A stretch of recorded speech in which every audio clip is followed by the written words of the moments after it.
आज का प्रातः क्लास है 5/10/1967 गुरुवार को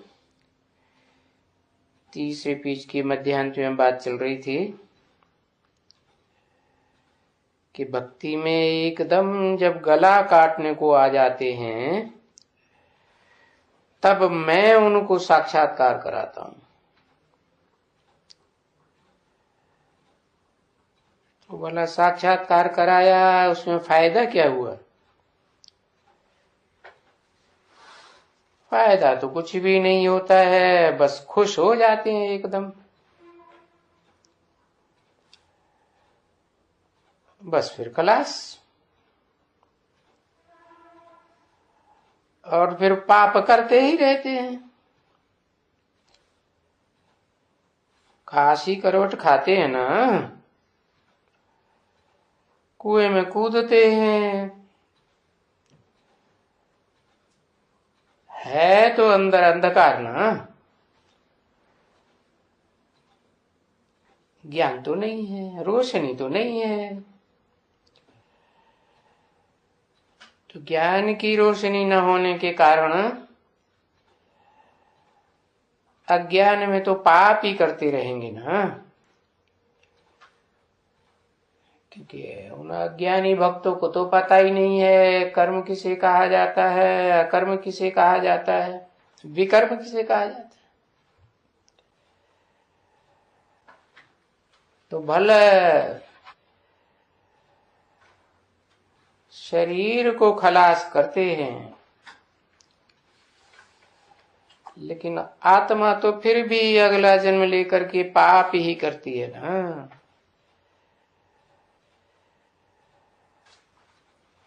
बाकी जब साक्षात्कार करते हैं तो उनको खाली वो खुशी रहती है, बाकी मिलता तो कुछ भी नहीं है।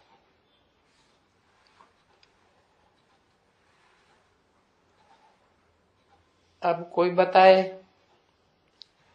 कि हनुमान का साक्षात्कार किया, उनसे क्या मिलेगा? कुछ भी नहीं मिलेगा। वो तो बंदरों का सरदार, राजा, ऐसे कह दो।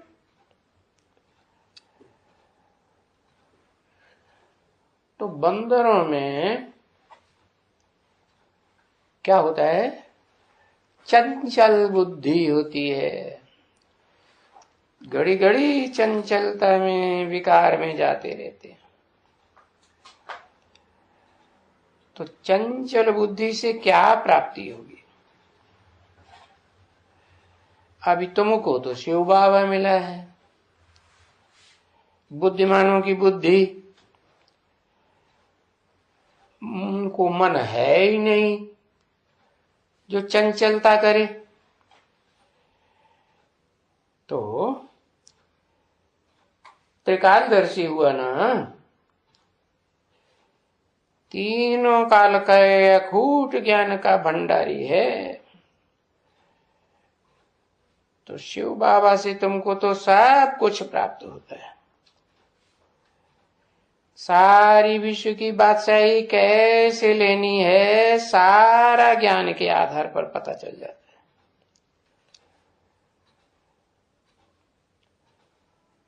तो उन हनुमान गणेश के पुजारियों को तो कुछ भी नहीं मिलेगा साक्षात्कार करने से। अभी समझो कि बच्चे बैठे हैं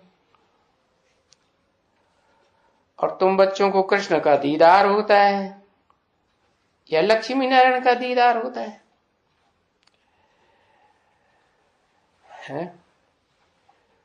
कई सोचते हैं कि हमको दीदार हो। अच्छा, दीदार हुआ फिर क्या है? पढ़ाई पढ़े बगैर कोई ऊंच पद थोड़े ही पा सकेंगे।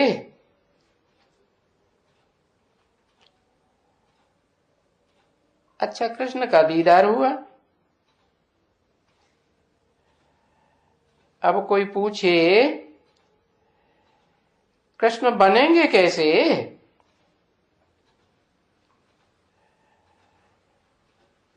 कृष्ण तो बनते नहीं। और वो तो कृष्ण तो 16 कला संपूर्ण, 16 कला संपूर्ण सतयुग में ही होगा। और फिर वो वहां पवित्र भी है, सर्वगुण संपन्न, 16 कला संपूर्ण। तो तुम भी अभी जब पवित्र बनो है, तभी तो सतयुग में है कृष्ण बनेंगे, अथवा कृष्ण से मिलेंगे। अब यहां कलयुग में थोड़े ही तमो प्रधान में कृष्ण बैठा हुआ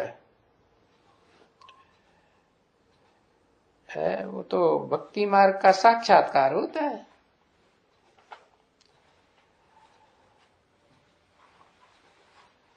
और अभी तुम बच्चे तो सच सच जानते हो कि हम कृष्ण से जाकर के झूले में झूले, स्वर्ग में जावे, उनके साथ रहें। तो वो तो फिर पढ़ाई के ऊपर है ना। जितना ऊंचा पढ़ाई पढ़ेंगे उतने उनके नजदीक जाएंगे, श्रीमत पर चलेंगे, ऊंचा ना ऊंचे पद पावेंगे। समझा ना। और ये तो है ही पढ़ाई है? श्रीमत भगवत गीता, उनकी तो वो भगवत गीता जड़ गीता है, कागज की किताब की बनी हुई है। भगवान ने कोई किताब बैठ करके थोड़ी ही लिखी होगी है। जैसे और धर्म पिताएं आते हैं, बरबली मौखिक मुंह से बोलते हैं, और बाद में बहुत वर्षों के बाद फिर उनके शास्त्र बने हैं, जैसे कुरान, बाइबल, धम्मपद बाद में बने हैं ना। तो तुम तो साक्षात डायरेक्ट भगवान के मुख से गीता सुनते हो ना, ज्ञान का गीत। तो श्रीमत माना कोई कृष्ण की श्रीमत नहीं है, कृष्ण कहो, कृष्ण की आत्मा ब्रह्मा कहो, या संगम युगी कृष्ण कहो,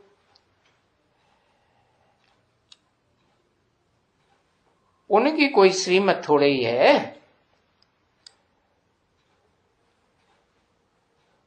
कृष्ण को तो बच्चे के रूप में पूजा होती है मंदिरों में। तो बच्चा क्या राजयोग सिखा करके राजा ही देगा?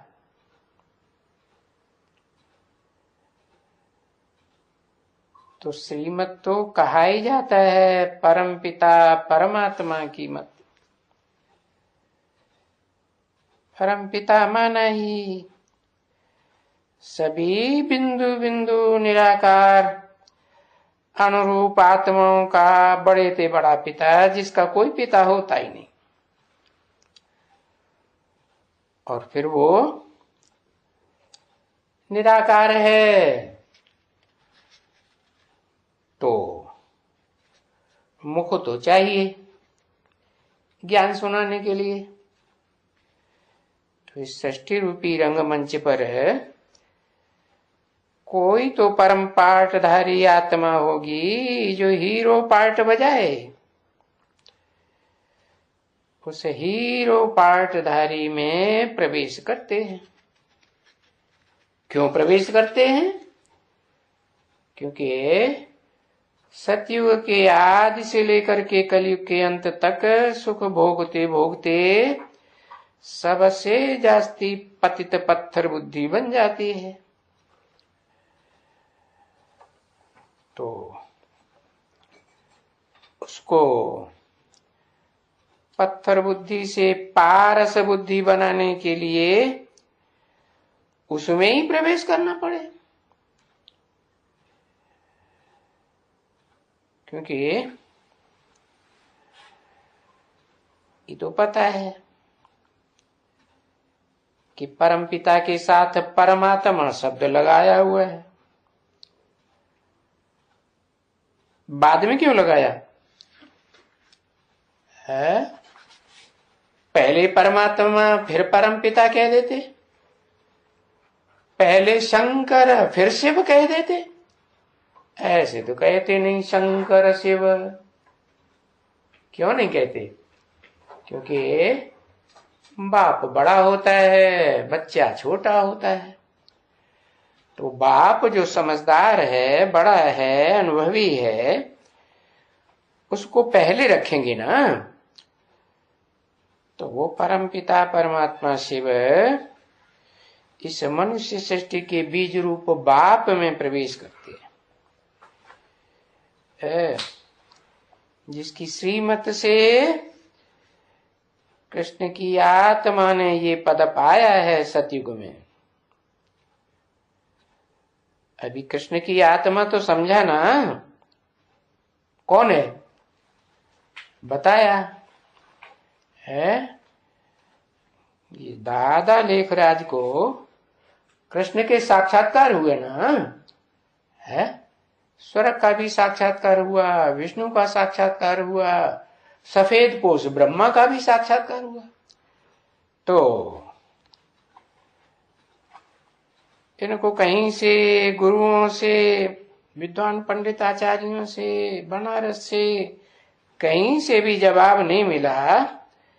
तो आखिर कहां जाना पड़ा जहां से इनको संतुष्टि मिली है? जरूर वाराणसी में चित्र तो बनाते रहते थे, लेकिन बुद्धि में कुछ समझ में नहीं आता था। तो आखिरी तो जो सारी मनुष्य सृष्टि का बाप है उसी के पास ही जाना पड़ा ना है? हाँ, जिसकी यादगार बंगाल में आज तक भी बनी हुई है। क्या?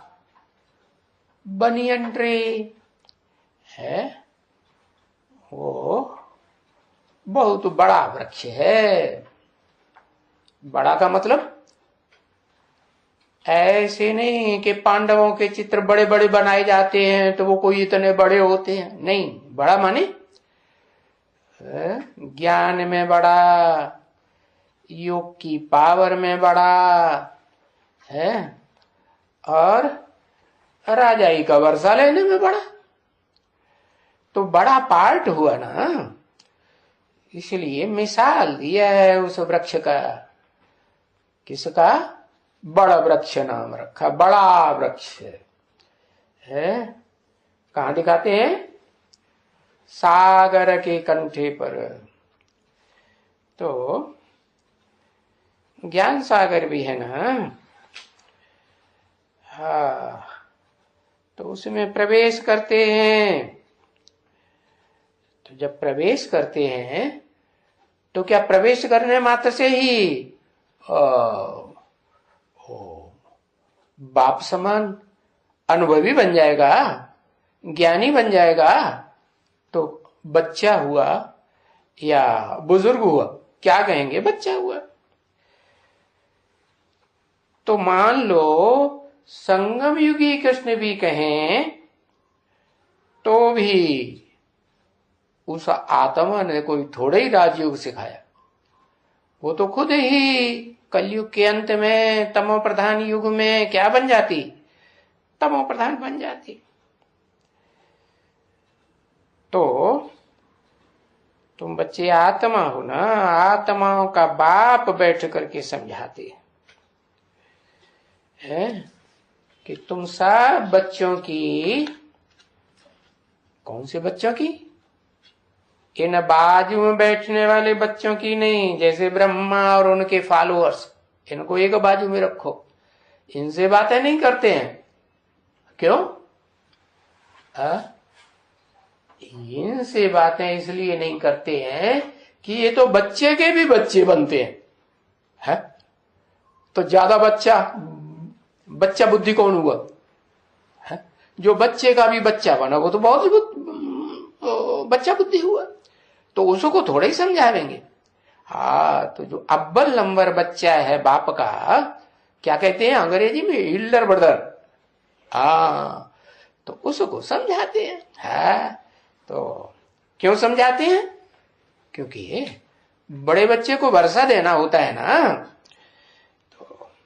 तो ऐसे नहीं समझना कि जिस बड़े बच्चे को वर्षा देना है तो उससे तुमको कोई अखूट ज्ञान का भंडार मिल जाएगा। नहीं, उसको भी अखूट ज्ञान का भंडारी बाप आकर बनाते हैं। तो पहले कौन हुआ? पहले तो बाप ही हुआ ना, और वो बाप भी उस तन में प्रवेश करके अभी वर्तमान में प्रैक्टिकल में पार्ट बजाए रहे हैं ज्ञान देने का। तो तुम्हारी आत्मा सभी देवी देवता थी, कैसे है? देवी देवता माने मुक्त या बंधन में है, दुख दर्दों से मुक्त, और एक जन्म के लिए नहीं, जन्म जन्मांतर के लिए मुक्त हो जाती हैं। कितने जन्म के लिए है? हाँ, 21 जन्म के लिए। 21 जन्म के लिए तुम बच्चे बाप से देवी देवता बनने का वर्षा लेते हो। समझा ना बच्चे?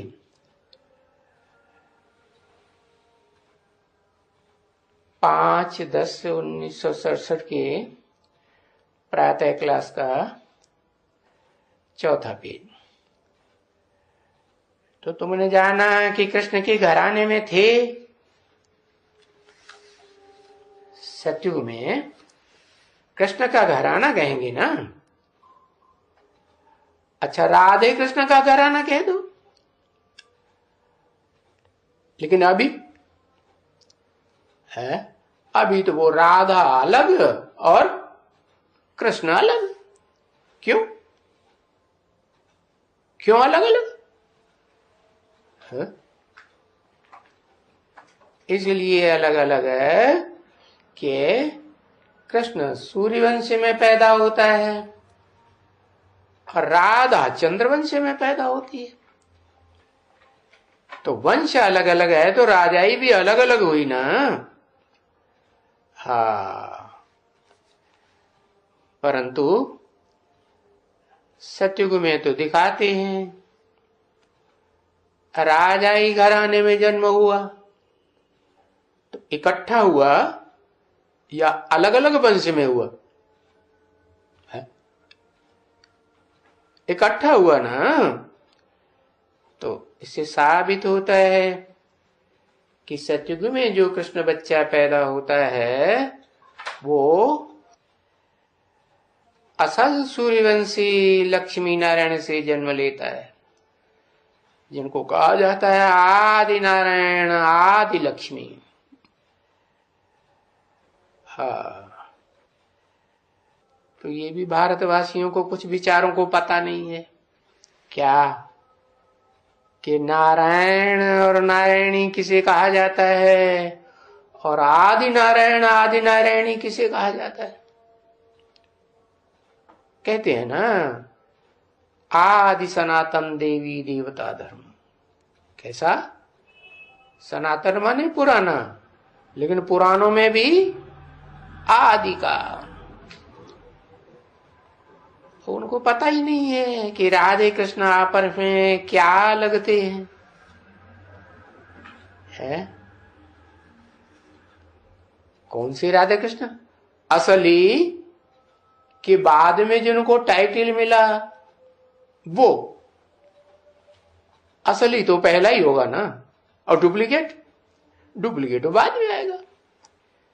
तो जो असली राधे कृष्ण है वो तो संगम युग में प्रत्यक्षता रूपी जन्म लेते हैं सारे संसार के बीच।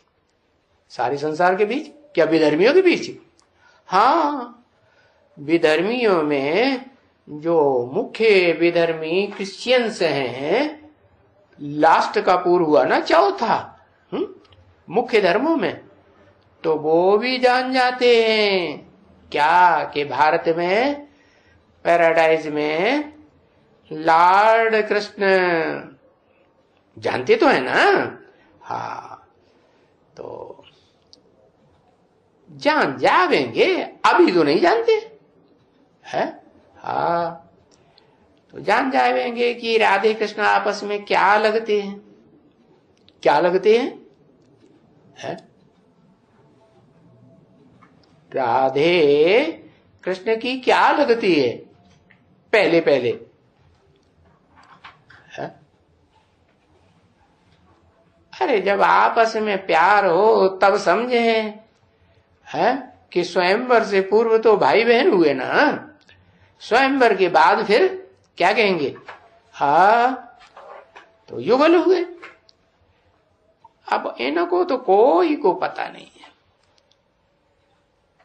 कि राधे अपनी राजधानी की और कृष्ण अपने राजधानी का,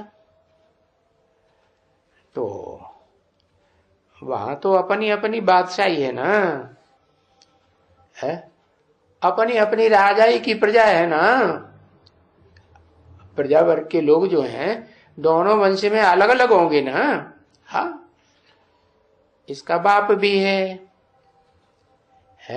किसका? कृष्ण का बाप भी है कि नहीं? है? कौन है?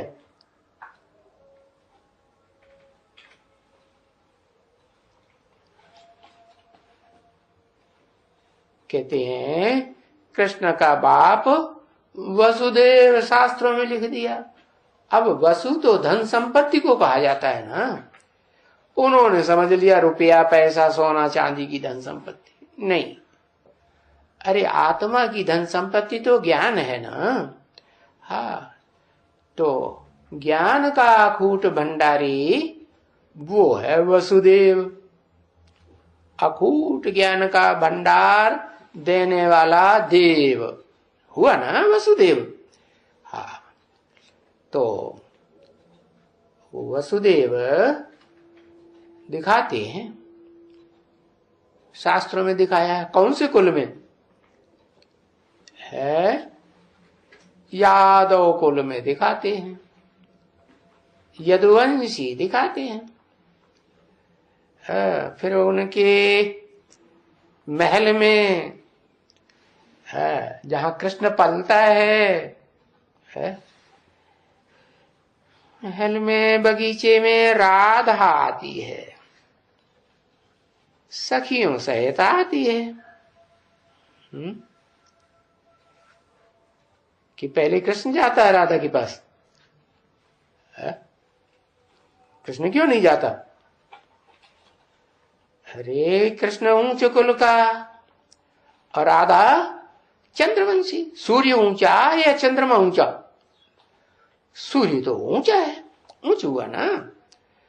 तो बताया कि राधा किस लिए आती है? उनकी दिल लग जाती है। किसके साथ? कृष्ण के साथ। क्यों? अरे संगम युग में है, पुरुषोत्तम संगम युग में, तो दिल कृष्ण के साथ लगनी चाहिए कि कृष्ण के बाप के साथ लगनी चाहिए? है?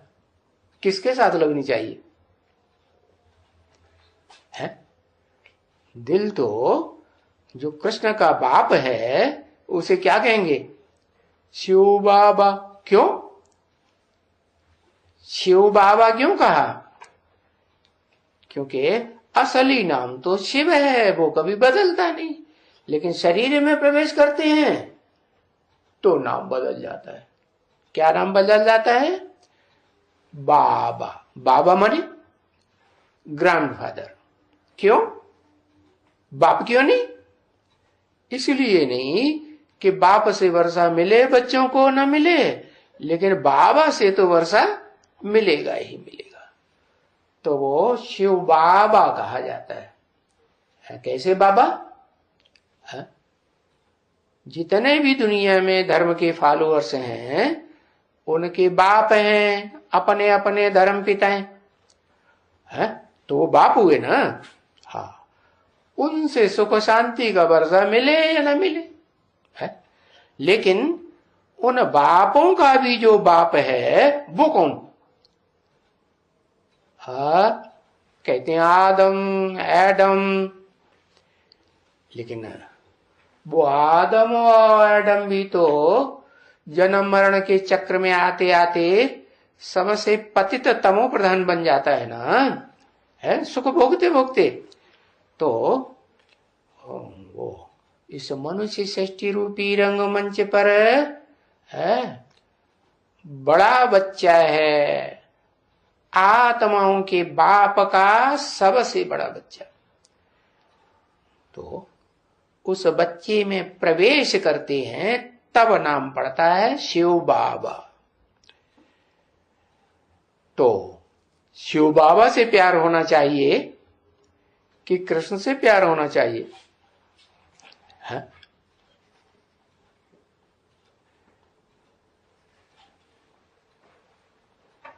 प्यार तो शिव बाबा से होना चाहिए, परंतु उनकी जो दिल है वो किस आत्मा से लगती है? हाँ, जो मनुष्य सृष्टि का बाप कहा जाता है ना, राम बाप को कहा जाता है ना, कृष्ण बच्चे को कहा जाता है? मंदिरों में भी देखो जो यादगार बनी हुई है, राम का बड़ा रूप दिखाते हैं और कृष्ण को मंदिरों में छोटा रूप दिखाते हैं, पूजा करते हैं। तो बताया कि जो आत्माओं का बाप है वो तो आत्माओं का जो भी समूह है, जो भी संसार में आत्माएं हैं, मनुष्य आत्माएं खास, क्योंकि मनुष्य में ही आवेंगे ना ज्ञान सुनाने के लिए, तो वो तो आत्माओं में सबसे बड़ी आत्मा, पावरफुल आत्मा। पावरफुल कैसे है? पावरफुल ऐसे कि दुख की दुनिया में होती है तो सबसे जास्ती दुख भोगने में भी पावरफुल, और सुख की दुनिया में होती है तो सुख की दुनिया भोगने में भी सबसे पावरफुल। इसलिए बताया कि उस तक तो सारी दुनिया की बुद्धि पहुंचती है। किस तक? कृष्ण तक। लेकिन शिव बाबा तक बुद्धि कोई की नहीं पहुंचती। जब नहीं पहुंचती तो शिव बाबा से वर्षा भी है नहीं मिल सकता। मिल सकता? नहीं मिल सकता। पहचानेंगे तो वर्षा मिलेगा। बाप को ही नहीं जानते तो वर्षा कहां से मिलेगा? तो सारी दुनिया को वर्षा देने के निमित्त किसको बनाता हूं? है?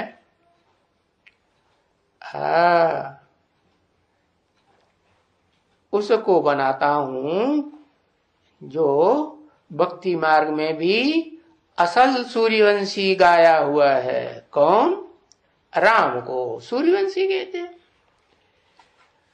तो दिल उस आत्मा से लग जाती है। शिव को पहचाना होता तो राधा ने भी ज्ञान का अखूट भंडार लिया होता। लेती है? वो तो लेती नहीं। तो जिसने अखूट ज्ञान का भंडार लिया, उस अखूट ज्ञान के भंडारी को सारी दुनिया पहचानती है, और पहचान करके फिर क्या याद करती है। याद किसको करेंगे? जिससे प्राप्ति होगी प्रैक्टिकल में, उसको याद भी करेंगे। तो वो राम वाली आत्मा किसको याद करती? उसको प्रैक्टिकल में किससे प्राप्ति होती? सारी दुनिया से दुख दर्द मिलता होगा, है? और प्राप्ति सुख शांति की किसी से नहीं मिलती होगी, सारे ही धोखेबाज साबित होते हैं। तो फिर उस आत्मा की बुद्धि कहां लगेगी? है जो अकूट ज्ञान के भंडारी को पहचाना होगा, उसी से लगेगी। तो बताया कि राधा की बीवी दुल जो है वो आत्माओं के बाप से नहीं लगती है। किससे लगती है? आत्माओं का बाप जिस मनुष्य आत्माओं के बाप में प्रवेश करता है, जिसका नाम अव्वल नंबर कृष्ण, क्या चित्रों में दिखाते हैं ना, देखो बुढ़ा बाबा बैठा है, सर पर चंद्रमा दिखाया है, जटाओं में गंगा दिखाई है, गले में सांप दिखा, तो लोग क्या समझेंगे? हाँ, शंकर ही तो है ना जो जन्म मरण के चक्कर से नहीं आ रहा है। तो उसकी गोद में, वो भी बुढ़ा, बुढ़ा माने अनुभवी, तो उसकी गोद में कृष्ण बच्चे को दिखाते हैं। पहले नहीं दिखाते थे ऐसा चित्र, अभी आजकल ये चित्र बहुत दिखाते हैं, क्योंकि प्रैक्टिकल में पार्ट भी तो चलता है ना, लेकिन वो कोई जानते नहीं है कि ये चलता भी है। जैसे ब्रह्मा कुमारी विद्यालय में पहले सुना होगा, देखा होगा, पहले हर बोर्ड, हर आश्रम के दरवाजे पर एक बड़ा बोर्ड टांगते थे, श्री कृष्ण आ रहे हैं, तो जानते थे कैसे श्री कृष्ण आ रहे हैं, कैसे सतयुग आ जाएगा। अरे ऐसे सतयुग आ जाएगा बिना विनाश हुए। पहले दुनिया का विनाश होगा, तब बाद में नई दुनिया है, सतयुग शुरू होगा। सतो प्रधान सतयुग है, क्या कहेंगे? सत्व प्रधान। हाँ, तो बताया कि राधा की जो दिल लग जाती है, तो फिर इनका स्वयंवर जब बड़े होते हैं तभी होता है। बड़े होने माने बाप समान अनुभवी बने, तब ही तो स्वयंवर हो। हाँ, तो फिर होते हैं ये लक्ष्मी नारायण। कौन से लक्ष्मी नारायण? इशारा किया, ये जो प्रकाश के वलय में बैठे हुए हैं ये लक्ष्मी नारायण होते। इसलिए ये जो राधे कृष्ण है ना, वो इनके नीचे दिखाए। नीचे क्यों? इनके बच्चे हैं ना, तो माता पिता को ऊपर दिखाया है और बच्चों को नीचे स्टेज में दिखाया। नहीं तो यहाँ के भारतवासियों को अभी तो कुछ भी नहीं मालूम है, इसलिए वो कृष्ण को ही बड़ा भगवान समझते हैं। सबसे जास्ती शास्त्र वास्त्र किसके बनाए हैं? यादगार में कृष्ण के लिए बनाए हुए। उन्हीं के 24-24, 22-22, 10-10 अवतार दिखाते हैं कि भगवान के रूप में उन्होंने इस दुनिया में टाइम टू टाइम अवतार लिए। अब भगवान एक बार आवेगा या बार बार आवेगा है? और आवेगा तो नई दुनिया 16 कला संपूर्ण से भी ऊंची आप समान दुनिया बनावेगा, कलातीत बनावेगा, या कलाओं में बंधी हुई दुनिया बनावेगा? कलातीत दुनिया बनाता है। तो वो कलातीत दुनिया वो है जहां अतीन्द्रिय सुख मिलता है। कैसा सुख? सतयुग में तो जो देवी देवताएं होंगे 16 कला संपूर्ण, वो फिर भी ज्ञानेन्द्रियों का सुख भोगेंगे, है? हाँ, भ्रष्ट इंद्रियों का सुख नहीं भोगेंगे, इसलिए उनको श्रेष्ठाचारी कहा जाता है। तो ये बातें कुछ भारतवासियों को मालूम नहीं है। क्यों नहीं मालूम है? क्योंकि भक्ति मार्ग में रचे पचे हैं ना। अभी तुमने समझा, क्या समझा? क्योंकि भक्ति में तो पतित बनते हैं, है भ्रष्टाचारी बनते हैं। भक्ति अंधश्रद्धा सिखाती है और ज्ञान श्रद्धा विश्वास सिखाता है। तो वो तो पतित भ्रष्टाचारी कहे जाएंगे। कहेंगे उनकी बुद्धि तो जैसे कौड़ी जैसी बुद्धि हो गई। कौड़ी का शेप होता है ना, उसमें गड्ढा होता है, अंदर अंधेरा होता है। तो कौड़ी जैसी बुद्धि हो गई, आसुरी बुद्धि है। आसुरी बुद्धि क्यों कहा? कौड़ी से मिसाल क्यों दिए है? कौड़ी से मिसाल इसे तो ये दिया कि इस दुनिया में जो असुर संहार कारिणी है वो स्त्री रूपिणी दिखाई गई है या पुरुष रूप में दिखाई है? किस रूप में है?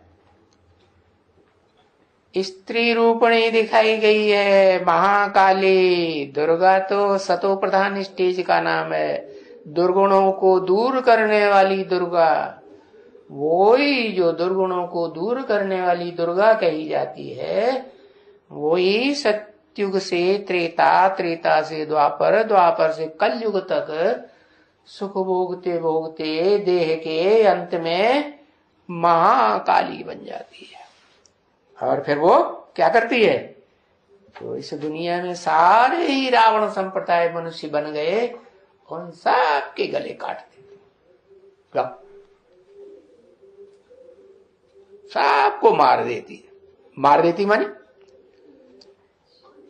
मार देती है और उनके मुंडों को एक हाथ में पकड़ करके और खप्पर में जलाती है।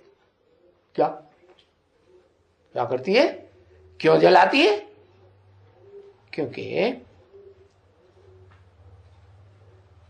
क्यों जलाती है? जलाने का कारण क्या है? जलना चाहिए है देह अभिमान को, तो देह अभिमान को जलाया नहीं, इसीलिए तो गला काटना पड़ा है कि आत्मा अलग हो जाए और देह अलग हो जाए। तो आसुरी बुद्धि है तो उनका गला काटा जाता है। तो आसुरी बुद्धि हुए वो क्या जाने इन बातों को, क्या कि कौड़ी बुद्धि क्यों कहा गया है? कौड़ी बुद्धि इसलिए कहा गया कि बुद्धि में अंधेरा रहता है। अंधेरा से क्या होता है? आधीन हो जाते हैं। तो स्त्री चोला वाले ज्यादा आधीन हुए पड़े हैं इस दुनिया में या पुरुष चोले वाले ज्यादा आधीन हुए पड़े हैं? है? कुछ बताते नहीं। स्त्री चोला वाले ज्यादा आधीन हुए पड़े। क्यों? क्योंकि बुद्धि में अज्ञान का अंधेरा भरा पड़ा है। और वो अज्ञान क्यों आता है? क्योंकि जैसे राधा का लगाव किससे लग गया? कृष्ण से। कृष्ण का क्यों नहीं लगा राधा में पहले है? हाँ, कृष्ण ने अपन को ऊंच समझाना कि मैं सूर्य का बच्चा हूं है। सूर्य के जो बच्चे होते हैं तो वो तो सूर्य से लगाव लगाते हैं ना। एक शिव बाबा, दूसरा ना कोई। तो दूसरे में लगाव लगाएंगे तो हम सूर्यवंशी कैसे हुए? सूर्यवंशी तो नहीं हुए। तो राधा को दिखाया, क्यों आंखें भर भर के देखता, गुस्सा हो रहा है। राधा को दिखाया जाता है क्या है कि नाक नीची करके कहां जाई? हाँ, कृष्ण के परिवार में जाती है? तो बताया कि दुनिया वाले इन बातों को नहीं जानते हैं है? कि कृष्ण की बुद्धि है कौड़ी जैसी बुद्धि, कौड़ी में लगी हुई बुद्धि कि राधा की बुद्धि कौड़ी बुद्धि। किसकी बुद्धि कौड़ी बुद्धि कहे? अंधेरे में कौन है? कौड़ी में अंधेरा होता है कि अंदर रोशनी जलती है? अंधेरा होता है। तो वो स्त्री चोला रूपणी दिखाई है कि जो स्त्री रूप है उसको प्रकृति का रूप दिया जाए, प्रकृति कहा जाता है। प्रकृष्ट कृति, रचना की रचयिता। हाँ, प्रकृष्ट रचना। तो रचना ऊंची या रचयिता ऊंचा? रचयिता ऊंचा और रचना तो बाद में। तो बताया तो दुनिया वालों की बुद्धि इतनी नहीं चलती है क्या कि राधा चंद्रवंशी को क्यों झुकना पड़ता है? इसलिए झुकना पड़ता है कि जो सारी सृष्टि की माता कही जाती है कौन है? साकार में सारी सृष्टि की माता कौन कही जाती है? हाँ, सारी सृष्टि की माता जगदम्बा। इसलिए नहीं कहेंगे कि जगदम्बा भी जब सारा जगत माने सारे महाद्वीप, सारे धर्म संप्रदाय सृष्टि पर मौजूद होते हैं तब जगदम्बा कही जाती है या पहले कही जाती है? तो उससे भी पहले कौन? उससे भी पहले भारत है। तो भारत जो है वो पहले, भारत माता पहले और जगदम्बा बाद में। पहले क्यों? क्योंकि फिर भी तो जो राधा है उसने कांटेक्ट किससे जोड़ा? बुद्धि का लगाव कहां गया है? बुद्धि का लगाव कृष्ण के साथ गया, जो सूर्यवंशी है। चंद्रवंशियों से लगाव तोड़ा या जुड़ा रहा है? लगाव टूट गया। तो श्रेष्ठ की तरफ गई ना, इसलिए दिखाया कि वो पहली पहली रचना बनती है कृष्ण की। कौन से कृष्ण की? सतयुगी कृष्ण की नहीं, संगम युगी ओरिजिनल कृष्ण की रचना बनती है। तो रचना है ना, रचना रचयिता के पीछे रहनी चाहिए कि आगे रहनी चाहिए? पीछे रहनी चाहिए। तो इसलिए बताया कि बाप आकर के ये सब बातें समझाते हैं। क्या कि पुरुष को आगे क्यों रखा जाता है, प्रकृति को पीछे क्यों रखा जाता है? पुरुषों में परम पुरुष कौन है? नाम बताओ। घंटा एक अक्षर लिखना है। पुरुषों में परम पुरुष प्रजापिता, देह का ही नाम याद। पुरुष माने आत्मा, आत्माओं में परम पुरुष शिव है। और जो शिव है वो परम पुरुष है। तो अब बताओ उसकी वो जिसका वो आधार लेता है, जिसे वो अपनी पहली रचना बनाता है, वो कौन? तो कहेंगे जिस तन में प्रवेश करता है उस तन में ज्ञान का बीज तो डाला है। ज्ञान का बीज उस तन की आत्मा में पड़ा या देह में पड़ा? किस में पड़ा है? आत्मा में बीज पड़ा। लेकिन बीज को जो आत्मा है, जिसे पुरुष कहा जाता है और शरीर रूपी पूरी में रहती है ना, तो वो पुरुष तो नहीं धारण कर सकता। क्या क्या बताया? इस दुनिया में सब पुरुष क्या है? दुर्योधन दुशासन तो दुष्ट कर्म करने वाले बनते हैं, साकार शरीरधारी सारे के सारे। तो बताया कि जो स्त्री चोला है वो ही धारण करने वाली धारणा शक्ति कही जाती है, जो बीज को धारण करने योग्य होती है। इसलिए बताया कि भगवान भी इस सृष्टि पर आते हैं, ऊंचते ऊंच आत्मा सुप्रीम सोल, तो वो भी किसका आधार लेते हैं? रथ का आधार लेते हैं। क्या किसको कंट्रोल करते हैं? रथ को कंट्रोल करते हैं। क्या आत्मा को कंट्रोल करते हैं? आत्मा को नहीं, रथ को कंट्रोल करते हैं। आत्मा तो समझती है ज्ञान को, है, और रथ तो जड़ है, जड़ तो वही बुद्धि कहा जाएगा, तो रथ को कंट्रोल करते हैं। तो इससे समझ में आता है कि वो रथ और वो आत्मा दोनों इस सृष्टि रूपी रंगमंच पर कंबाइंड होकर रहते हैं कि अलग अलग भी हो जाते हैं। सदा इस सृष्टि पर कंबाइंड होके रहते हैं। तो शिव बापू को तो ऐसा ही तन लेना है। कैसा और क्यों लेना है? क्योंकि प्रवृत्ति मार्ग के धर्म की स्थापना करनी है ना। प्रवृत्ति मार्ग का धर्म है ही देवी देवता सनातन धर्म, और दुनिया में जो धर्म है मुख्य मुख्य या उनके सहयोगी धर्म, उनको प्रवृत्ति मार्ग का पक्का कहेंगे? नहीं कहेंगे। तो बाप तो आते हैं प्रवृत्ति मार्ग का पक्का धर्म स्थापन करने के लिए, तो किस में प्रवेश करेंगे? है? उसी में प्रवेश करेंगे जो प्रवृत्ति मार्ग का पक्का हो। कैसा पक्का है? ऐसा पक्का कि आत्मा रूपी पुरुष और उसको फॉलो करने वाली स्त्री शरीर है, 5 तत्वों का संघात प्रकृति, ये दोनों साथ ही साथ रहने वाले हो।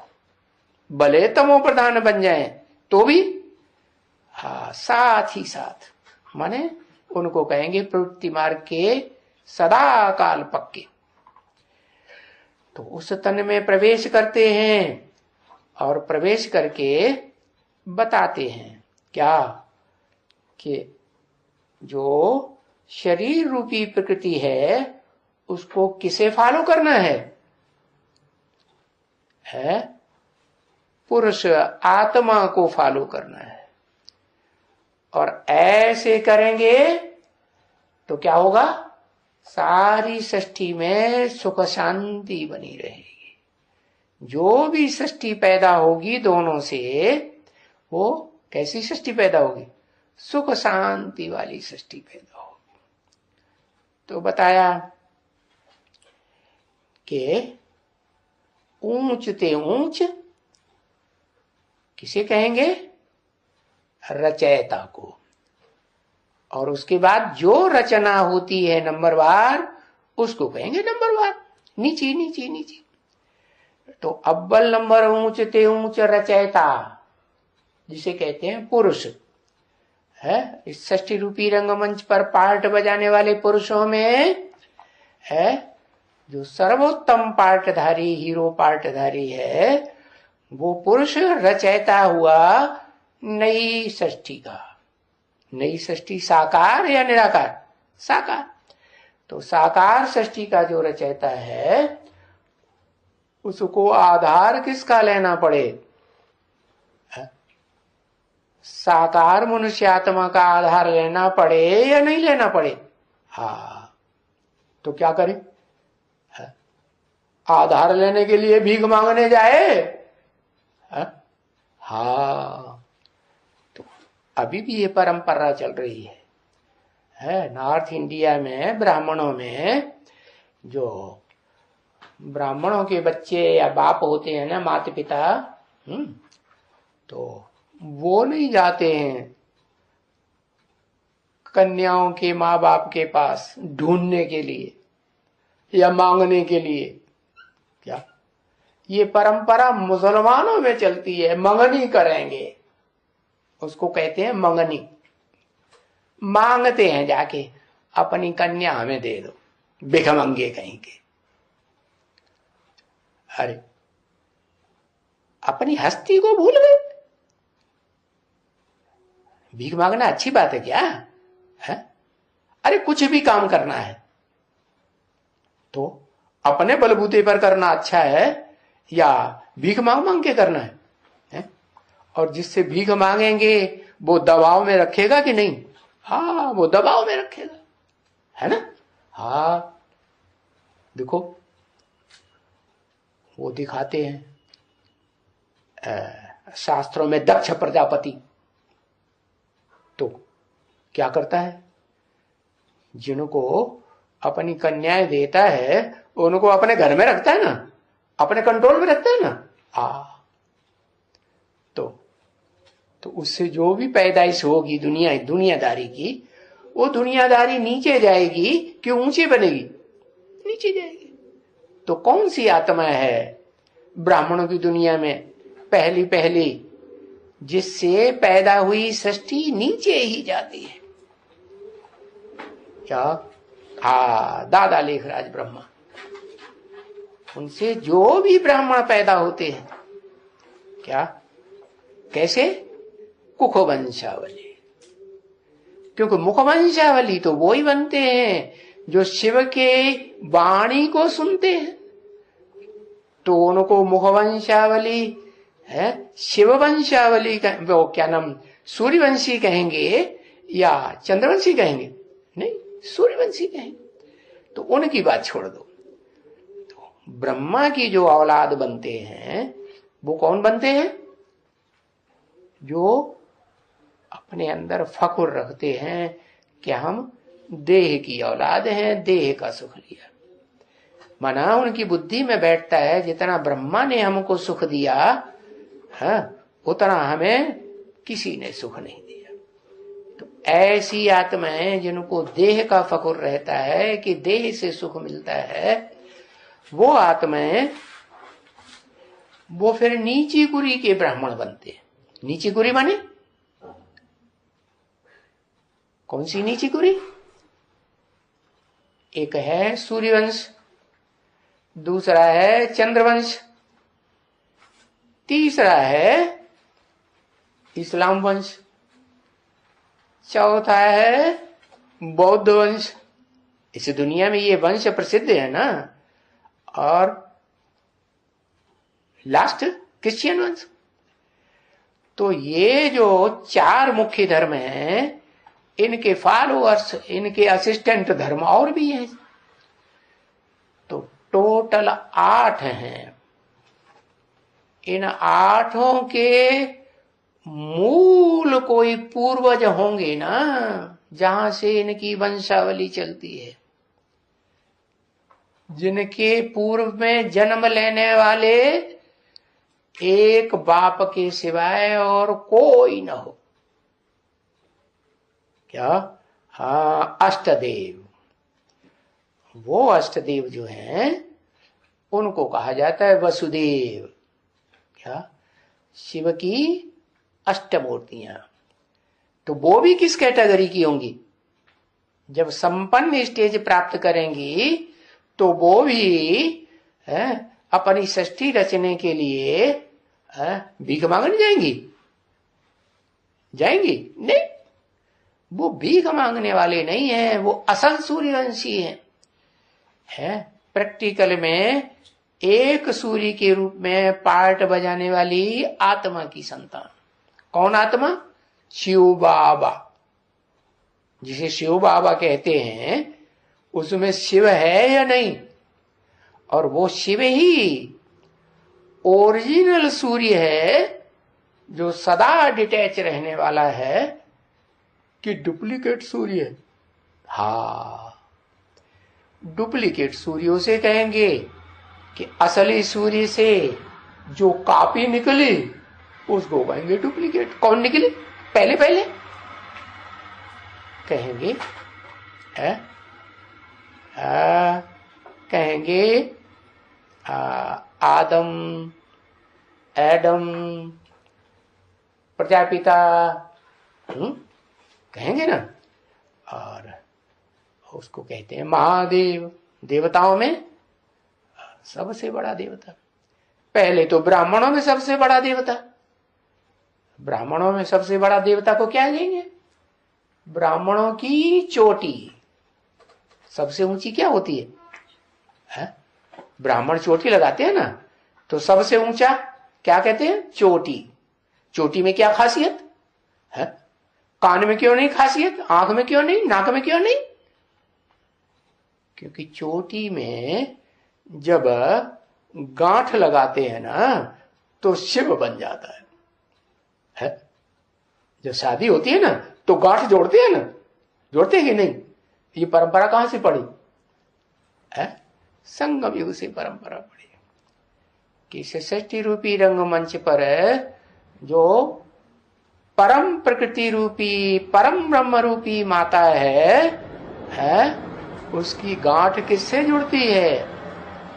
परम पुरुष शिव के साथ गांठ जुड़ती है बुद्धि की है। तो युगल हो गए ना, है नाम क्या पड़ा? शिव। है शिव माने क्या? पति। और बाबा माने पुरुष धन। तो दोनों की गांठ जुड़ गई। तो ये परंपरा पड़ गई कि जब शादी होगी तो गांठ जोड़ी जाती है। उन्होंने वो कपड़े की गांठ जोड़ना शुरू कर दी। क्या कपड़े की गांठ माने? शरीर रूपी वस्त्र, उसकी गांठ जोड़ी माने शादी हो गई। बाबा भी कहते हैं विकार में गए तो शादी। वास्तव में है गांठ कौन सी? बुद्धि की गांठ जुड़ जाए। क्या? जो पतित बुद्धि है वो पावन बुद्धि से मिलकर के पावन बन जाए। क्या? किसको फॉलो करे? पतित बुद्धि, कौड़ी समान बुद्धि किसको फॉलो करे? है जो सदा रोशनी से भरपूर सूर्य जैसा है, सूर्य को फॉलो करे। तो ये है कि राधा को कृष्ण के महलों में जाना पड़ता है, दोनों का प्यार हो जाता है। तो फिर बड़े होते हैं, समझदार होते हैं, बाप समान बनते हैं, तो फिर उनकी सगाई हो जाती है। दोनों समझदार बनते हैं कि एक समझदार एक बुद्धू? हाँ, जब तक स्वयंवर न हो तब तक क्या कहेंगे? है? उन दोनों बच्चों को बुद्धू कहेंगे कि समझदार कहेंगे? हाँ, बच्चा बुद्धि कहेंगे। तो बताया कि राधा और कृष्ण की जब संपन्न स्टेज होती है, समझदार बनते हैं, तो उनकी सगाई होती है। तब उनको कहा जाता है लक्ष्मी नारायण। कौन से लक्ष्मी नारायण? आदि लक्ष्मी नारायण। षष्ठी में शिव बाप आकर के क्या बनाते हैं? मनुष्य को देवता बनाते हैं।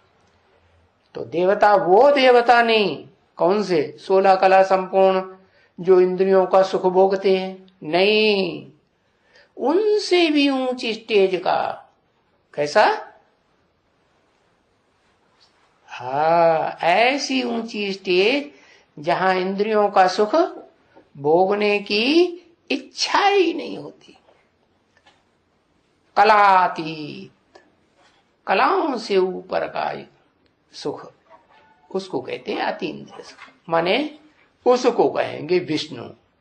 विष्णु माने जो रचना है स्त्री और पुरुष जो है, वो दोनों के स्वभाव संस्कार मिलकर के एक हो जाए।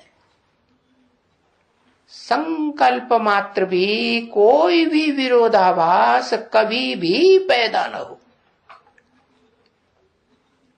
संकल्पों में नहीं पैदा होगा तो संकल्प को तो बीज कहा जाता है?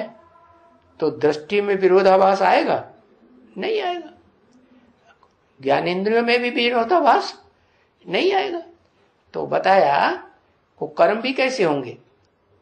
एक समान कर्म होंगे ना, है कि एक दूसरे के विपरीत कर्म होंगे? नहीं होंगे। तो उसको कहा जाता है प्रवृत्ति मार्ग के पक्के लक्ष्मी नारायण। तो ये बातें दुनिया वालों की बुद्धि में नहीं आ सकती है। हाँ,